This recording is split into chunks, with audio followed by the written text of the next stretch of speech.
கரூரில் வெண்ணெய்மலை மைதானத்தில் முதலமைச்சர் விஜய் பங்கேற்கும் மக்கள் சந்திப்பு நிகழ்ச்சிக்கான முன்னேற்பாட்டு பணிகளை அமைச்சர் ஆனந்த் மற்றும் விஜயலட்சுமி ஆகியோர் நேரில் பார்வையிட்டு ஆய்வு செய்து வருகின்றனர். அந்த காட்சிகளை பார்க்கலாம்.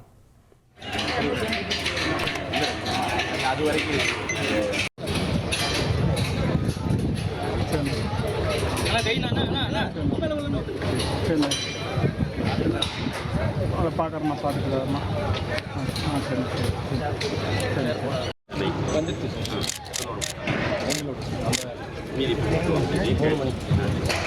சரி செய்தியாளர் மணிகண்டன் இணைகிறார். மணிகண்டன், முதலமைச்சருடைய கரூர் புரோகிராம் பற்றின உங்களுடைய தகவல்களை பதிவு செய்யுங்க.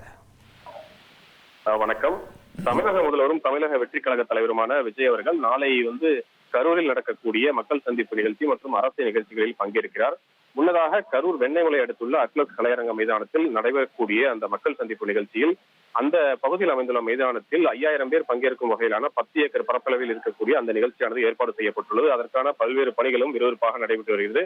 குறிப்பாக அந்த பகுதிக்கு இன்று ஊரக வளர்ச்சித்துறை அமைச்சரும் தமிழக வெற்றி கழகத்தின் பொதுச் செயலாளருமான என் ஆனந்த் மற்றும் பால்வளத்துறை அமைச்சர் விஜயலட்சுமி, முன்னாள் அமைச்சர்கள் விஜயபாஸ்கர் மற்றும் எம் ஆர் விஜயபாஸ்கர், மாவட்ட செயலாளர்கள் மதியழகன் உள்ளிட்ட பல்வேறு நபர்களுடன் சென்று அந்த பகுதியை தற்போது ஆய்வு செய்து வருகிறார். அந்த பகுதியில் என்ன மாதிரியான ஏற்பாடுகள் செய்யப்பட்டுள்ள பொதுமக்கள் பங்கேற்கக்கூடிய வகையிலான அடிப்படை அம்சங்கள் உள்ளிட்ட பல்வேறு இதையும் ஆய்வு செய்தார்.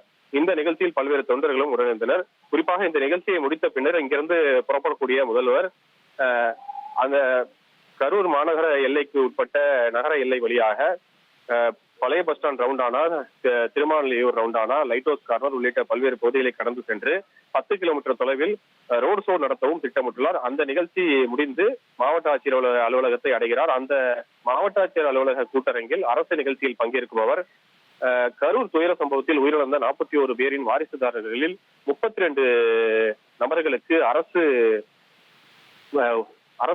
வேலைக்கான பணி ஆணைகளை வழங்குகிறார். இது நாளைய முதல்வர் திட்டமாக உள்ளது. உங்களுடைய தகவல்களுக்கு நன்றி மணிகண்டன். இனி செல்லும் இடமெல்லாம் செய்தி. தந்தி டிவியின் வாட்ஸ்அப் சேனலை ஃபாலோ பண்ணினா செல்ல இருக்கும் இடமெல்லாம் செய்தி. இதோ QR கோட் இப்பவே ஸ்கேன் பண்ணுங்க, ஃபாலோ பண்ணுங்க.